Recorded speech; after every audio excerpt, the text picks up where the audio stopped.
ये मुद्दा लगातार गूंज रहा है। सबसे पहले दुर्ग, उसके बाद बलरामपुर और अब जिले में अगर बात करें एक और अफीम की खेती का मामला निकलकर सामने आया है। रायगढ़ के तमनार क्षेत्र में आमाघाट गांव में अवैध अफीम की खेती का एक और मामला सामने आया है, जिसके बाद एक बार फिर पक्ष और विपक्ष के बीच तीखी बहस शुरू हो गई है। पूर्व मंत्री भूपेश बघेल ने सरकार पर निशाना साधते हुए प्रदेश में नशे का कारोबार बढ़ने की बात कही है, साथ ही सरकार को बताया विफल। वहीं उप मुख्यमंत्री अरुण साव ने पलटवार करते हुए कहा कि मुख्यमंत्री विष्णुदेव साय के निर्देश पर पूरे प्रदेश में कार्रवाई चल रही है और दोषियों पर सख्त कार्रवाई की जा रही है। जो शराब का घोटाला करते हैं वे नशे की बात न करें। अब सवाल उठता है कि क्या राज्य में कोई बड़ा नेटवर्क अफीम उगाने लगा है? क्या झारखंड से ऑपरेट अवैध अफीम का नेटवर्क हो रहा है और अब तक ये नेटवर्क ध्वस्त होगा या नहीं, ये भी बड़ा सवाल है कि कब होगा। इसी पर आज बड़ी बहस करेंगे कि आखिरकार अफीम की जो ये खेती होने लगी है प्रदेश में किसके सह पर हो रहा है।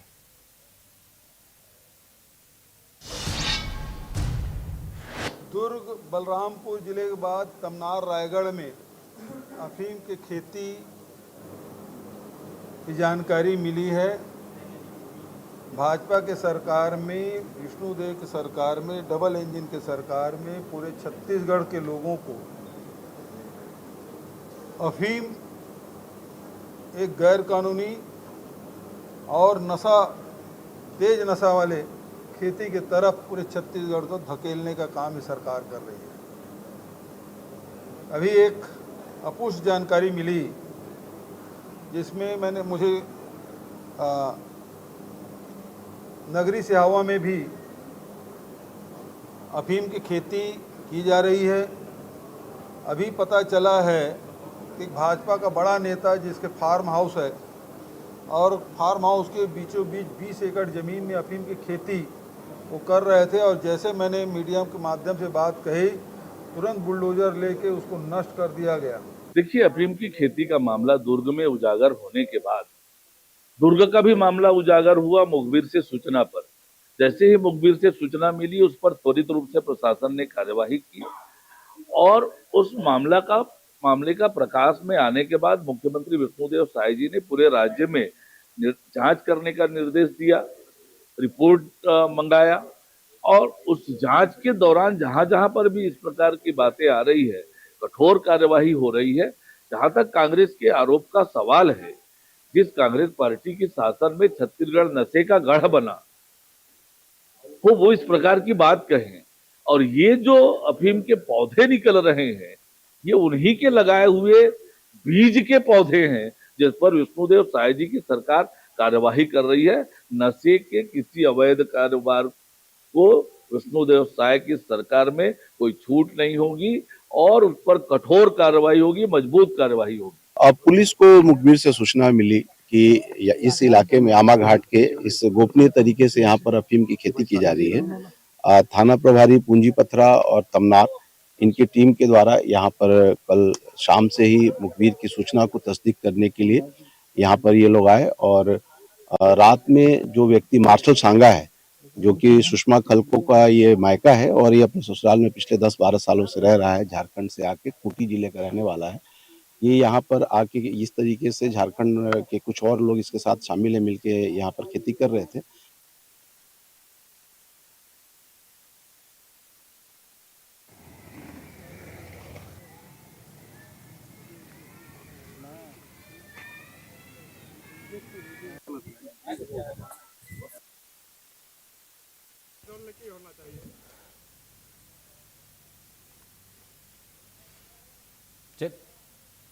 तो कब ध्वस्त होगा अफीम की खेती, ये बड़ा सवाल है अपने आप में। इसी मुद्दे पर आज हम बड़ी बहस करेंगे। हमारे साथ दो खास मेहमान जुड़ गए हैं। सबसे पहले परिचय करते हैं, फिर इसके बाद चर्चा की शुरुआत करते हैं। बीजेपी प्रवक्ता रितेश मोहरे हमारे साथ जुड़ गए हैं, कांग्रेस प्रवक्ता अंशुल मिश्रा हमारे साथ जुड़ गए हैं। सबसे पहले अंशुल जी, जिस तरीके से ये अफीम की खेती प्रदेश में फल रही है, फूल रही है और लगातार ये खबरें निकल कर आ रही हैं अलग अलग जिलों से, क्या कहेंगे, प्रतिक्रिया दीजिए।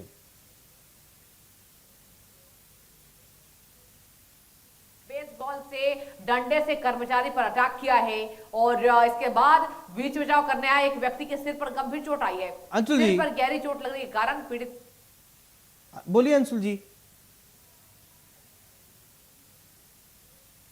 सिर्फ और सिर्फ आज चलती हुई सरकार से एक शब्द कह रही है कि मत पूछ कि क्या हाल है मेरा तेरे आगे, बस देख कि क्या रंग है मेरा तेरे आगे। जहां जाओ वहां अफीम की खेती हो रही है और सरकार जितने नम्र तबके का बयान दे सक रही है वह सरकार बयान दे रही है।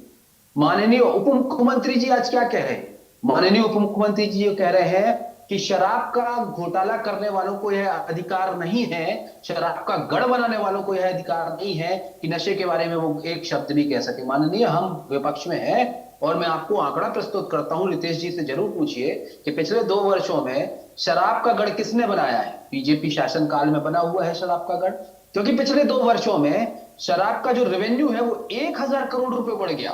वो कैसे बढ़ गया? लोगों ने शराब पी होगी तभी तो बढ़ गया। 67 नई दुकानें खुल गई, वो कैसे खुल गई? ये तो आपने किया होगा। तो नशे का गढ़ कौन बना रहा है? पहले तो माननीय उप मुख्यमंत्री जी को रितेश मौर्य जी बता देंगे तो ज्यादा अच्छा होगा। अफीम की खेती के बारे में संदर्भ में अगर आपको बताऊं कि अफीम की खेती करना लाजमी कार्य नहीं है। छत्तीसगढ़ मतारी धान का कटोरा कहा जाता था मान्यवर, अब तो अफीम का खेती करने वाले लोग हो गए हैं।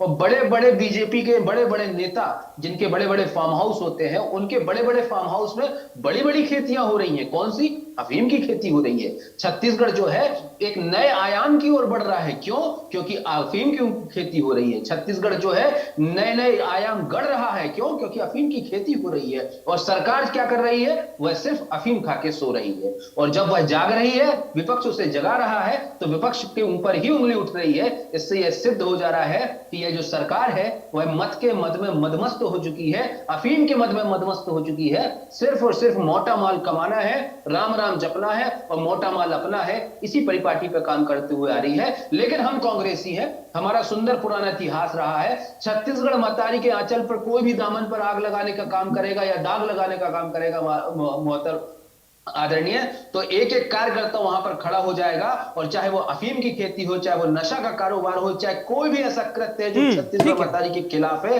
उसके खिलाफ में अंशुल मिश्रा जैसे कई सारे कार्यकर्ता। ठीक है रितेश जी, ये अफीम की खेती की बात जो है रह के छन छन कर निकल कर सामने आ रही है, जो प्रदेश के लिए ठीक नहीं है। जी, सबसे पहले आपके चैनल के सभी दर्शकों को नमस्कार और नवरात्रि की शुभकामनाएं। अंशुल जी ने बहुत अच्छा वक्तव्य और भाषण यहाँ पर दिया, क्योंकि जिनके घर शीशे के होते हैं वो दूसरे के घर पत्थर नहीं फेंका करते, ये कहावत है। और 5 साल में इन्होंने जो किया और उन्होंने जनता ने जो जवाब दिया और उन्होंने कोई कार्रवाई नहीं की, आज हम कार्रवाई कर रहे हैं तो आज ये बात उठा रहे हैं। मुझे लगता है कि जो अफीम की खेती की बात आज हो रही है, जो दुर्ग में पाटन से लेकर के अभी रायगढ़ से लेकर के बलरामपुर और इनके पूर्व मुख्यमंत्री, अभी उनका मैं बयान सुन रहा था कि कहीं पर पुरुदिया धमतरी की बात कर रहे थे। तो मुझे लगता है कि इस प्रकार की कार्रवाई जो आज हो रही है वो बहुत पहले हो जाना था, क्योंकि पहले तो छुए छुपके होती थी, आज भी हो रही होगी। मुझे उसमें कोई राय नहीं। झारखंड और अन्य राज्यों के नेटवर्क में मामला बाहर आया है कि वो रेगा में या फिर इस प्रकार का कर रहे हैं। तो मुझे लगता है कि आज जो विष्णुदेव सरकार आज इस प्रकार से जो कार्रवाई की बात की, सभी कलेक्टरों को निर्देश दिए कि जिस जिस जगह पे खेती हो रही है उनकी गहन जांच की जाए और जो दोषी अधिकारी थे कृषि अधिकारी उनको निलंबन करने का कार्य किया गया।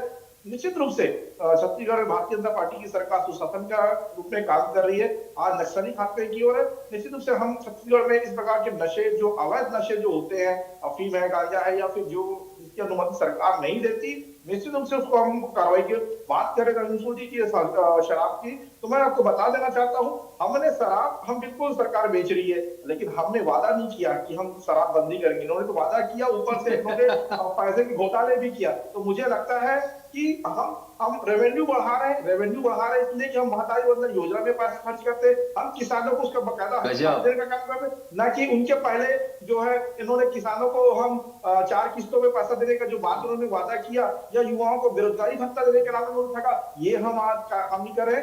लोगों को इसका राहत है, काम हो रहा है। अरे ये सब तो ठीक काम है, लेकिन ये अफीम जो खेती है उसको लेकर सवाल उठ रहे हैं, और ये पहली दफा नहीं, इससे पहले भी हम डिबेट कर चुके हैं इसी मुद्दे पर, यानी अलग। हाँ बोलिए अंशुल जी, कहिए क्या कह रहे हैं। सर, दुनियादारी एक तरफ, ये पूरी दुनियादारी एक तरफ, मतारी वंदन की योजना और शराब का नाम जोड़ना एक तरफ, रितेश मोहरे जी के श्रीमुख पर जो सरकार का काला कर्म है आज लाइव डिबेट में बाहर आ गया। मैं बताता हूं कैसे। इन्होंने कहा कि हम शराब से रेवेन्यू बढ़ा रहे हैं 1000 करोड़ का, और ये क्या कर रहे हैं उसमें, मतारी बंधन योजना में वही पैसा डाल रहे हैं।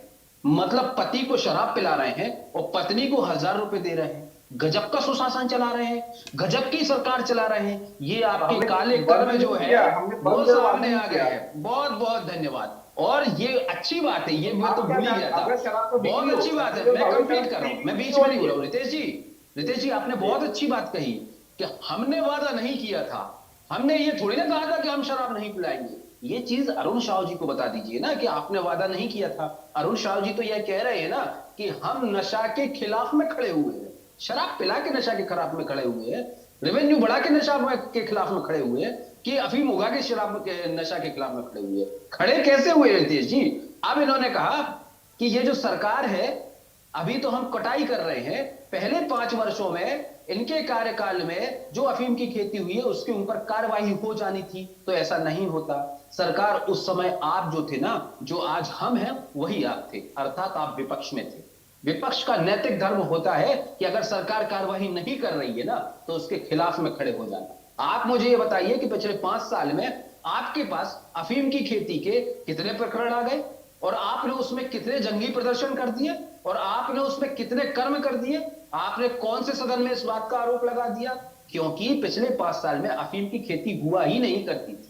लेकिन आज आपने बहुत सुंदर बात बताई है महोदय। आपने यह कहा है, विष्णुदेव साय जी का काला कर्म बताया है, सरकार का काला कर्म बताया है। मैं तो ऐसे प्रवक्ताओं को धन्यवाद देना चाहता हूं कि पति को शराब पिलाइए, रेवेन्यू बढ़ाइए और मतारी वंदन योजना में 1000 रुपए दे जाइए। बड़ा सुंदर स्लोगन निकल कर आया है। इस बात को तो जनमानस तक जाना चाहिए कि रितेश मोहरे जैसे युवा प्रवक्ता आज भी बीजेपी में है, वो कम से कम अपनी सरकार के खिलाफ में खड़े होकर सरकार के काले कृत्यों को आप जैसे प्रतिष्ठित न्यूज चैनल पर लोगों को बता रहे हैं कि क्या कर रही है ये सरकार। चलिए ठीक है रितेश जी, प्रतिक्रिया ठीक आज है। आपने प्रवक्ता का दिल जीता है।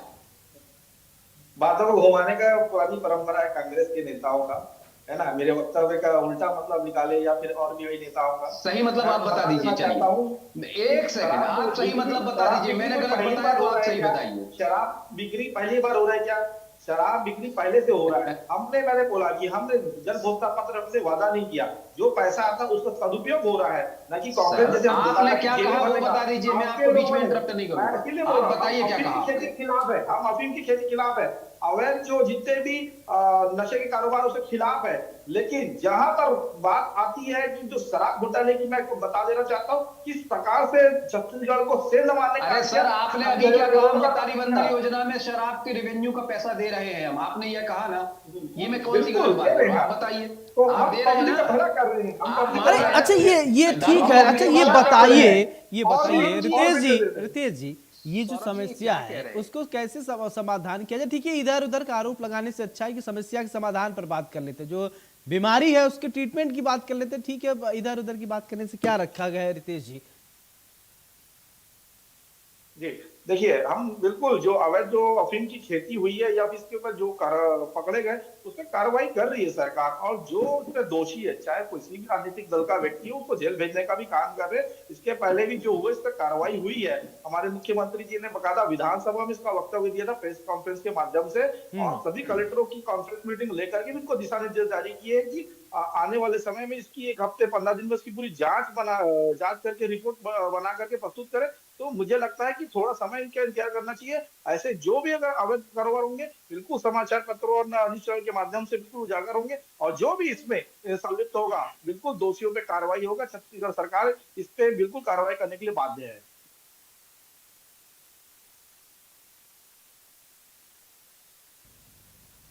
हेलो, हाँ बोलिए अंशुल जी।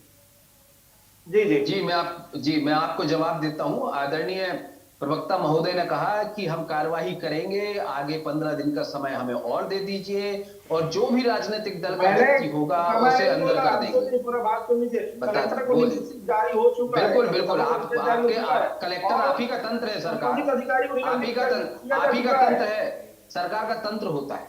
कहने का मकसद यही होता है। राजनीति तो वो किसी भी राजनीतिक दल का सुनिए तो सर, जनता का समय खराब क्यों कर रहे हैं? मैंने आपको बोलने का मौका दिया, मैं आपसे ज्यादा प्रखर रखता हूं, मैं आपको बीच में बोला नहीं।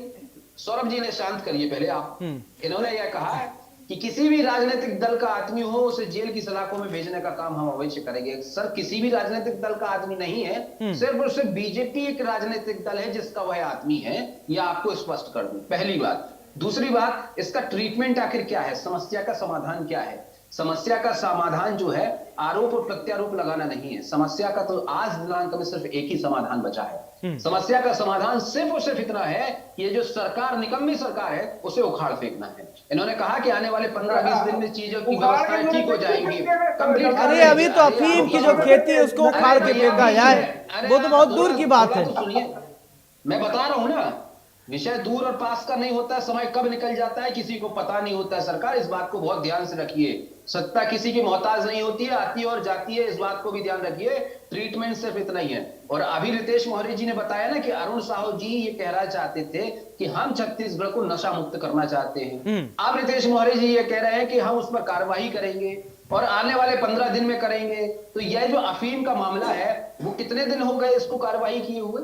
कितना समय हो गया इस पर चर्चा हुए, सदन पर उठे हुए कितना समय हो गया आपको पता है? आज 17वां दिन है सर। 15 दिन का समय आपने 17 दिन पहले मांगा था, आपने क्या कर दिखाया? और अभी अरुण साहू जी ने ठीक है रितेश जी, देखिए बड़ी बड़ी बातें करने से कुछ नहीं होगा, बड़ी बड़ी बातें करने से कुछ नहीं होगा। कह रहा हूँ अरुण साहू जी ने, इनकी नियत बता रहा हूं सौरभ जी। अरुण साहू जी ने कहा कि हमारे मुखबिर के थ्रू हमें यह पता चलता है कि दुर्ग जिले में अफीम की खेती हो रही है। यह सबसे बड़ा झूठ है। एक गांव के गोटिया थे जिसका नाम अरुण साहू जी बहुत अच्छे से जानते हैं, वो लगभग 2 महीने से प्रयासरत थे, सरकार के पास जा रहे थे और प्रशासन के पास जा रहे थे, लेकिन चूंकि उसके बीजेपी का हाथ इतना बड़ा हुआ था, उसका कार्यकर्ता इतना सक्षम था कि वह जो गांव का जो गोटिया था वह कंप्लेंट लिखवाने में बाध्य नहीं था। यह बात जब मीडिया के, लोकल मीडिया कर्मियों को बात पता चलती है और जब रातों रात लीक हो जाती है, तब जाके एफआईआर दर्ज होती है। यह सच्चाई है, यह आपका काला कर्म है, यह आपका काला धब्बा है। रातों रात एफआईआर दर्ज होती है और पहले नंबर के आरोपी अर्थात जो आपका कार्यकर्ता हुआ करता था, बीजेपी का कार्यकर्ता था, उसे तीसरे नंबर में उसका नाम लिखा जाता है और पहले स्थान पर, पहले समय पर, प्रथम दृष्टया एफआईआर जब होती है तो उस व्यक्ति विशेष का नाम ही नहीं लिखा जाता। यह आपका तंत्र है, यह आपका प्रशासन है, यह आपके कलेक्टर है और यह आपके उप मुख्यमंत्री है और यह आप रितेश मौर्य जी हैं जो आप कहते हैं कि रेवेन्यू जनरेट करके हम माता बहनों, चले ठीक है, जवाब दीजिए। ठीक है, पैसा देने के लिए बात ठीक है रितेश जी, ठीक है, ठीक है,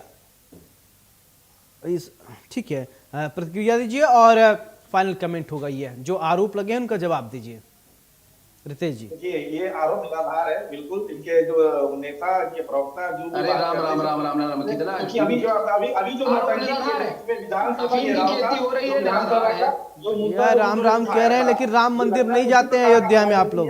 हम कार्रवाई, किसने कहा भैया हम अभी वो कराए? त्रिपाठी जी कैसी बात कर रहे हैं? जिम्मेदारी ब्राह्मण, ये बिल्कुल मत करिए आप, बिल्कुल मत सोचिए आप। कार्रवाई हो रही है। अगली बार राम मंदिर जाऊंगा, त्रिपाठी जी आपको लेकर जाऊंगा और रितेश मौर्य जी को लेकर चले ठीक है। नमामि शमीशान निर्माण रूपम विभुम व्यापकं ब्रह्म वेदेश रूपम वेदपाठी ब्राह्मण। मुझे लगता है कि ऐसा कोई बात, सौरभ जी चले ठीक है, वेद पाठी ब्राह्मण। अभी मैं शास्त्रार्थ करके नहीं बैठा हूँ भाई, शास्त्रार्थ नहीं कर प्रयास मत करिए त्रिपाठी जी। आप जिस धर्म में उसी धर्म में रहिए। छोटा सा निवेदन स्वीकार अरे मैं धर्म में हूँ, मैं अपने धर्म का सम्मान करता हूँ, गर्व है मुझे। मैं अपने मैं उसी धर्म में हूँ और सम्मान करता हूँ, गर्व है। अब आपको है कि नहीं मैं नहीं जानता, आपको है या नहीं मैं नहीं जानता, लेकिन आप गए नहीं थे जब बुलाया गया था। अच्छा चलिए ठीक है, राहुल जी को भी भेज दीजिए, राहुल जी को भी भेज दीजिए। अरे ठीक है, जाऊंगा तो आपको भी चलिए ठीक है, राहुल जी को भेज दीजिए, राहुल जी भी घुमाए, राहुल जी को भी भेज दीजिए। अरे ठीक है, राहुल जी को भेज दीजिए, आप जा रहे हैं अच्छी बात है, राहुल जी घुमाए, ठीक है, राहुल जी को घुमा दीजिए, वो भी देखा है, ठीक है। सौरभ जी पहले नीतीश कुमार जी को कुंभ भिजवा देना जो नहीं। हाँ चलिए ठीक है, नीतीश कुमार जी को जो 144 वर्ष में कुंभ आया था। अभी हम अफीम पे रहते हैं, धर्म कर्म पे बाद में बात करेंगे। आप तो अभी हम कह रहे हैं अफीम का नशा नहीं होना चाहिए, अभी इसी पे रहते हैं। अफीम का नशा किसी को नहीं हाँ। होना चाहिए और धार्मिक अफीम का तो बिल्कुल नहीं होना बिल्कुल बिल्कुल। चलिए बहुत बहुत शुक्रिया आप दोनों को हमारे साथ जुड़ने के लिए और बड़ी बहस में चर्चा करने के लिए। तो अफीम की खेती धड़ल्ले से हो रही है, उसको लेकर रोकने की पूरी कोशिश की जा रही है।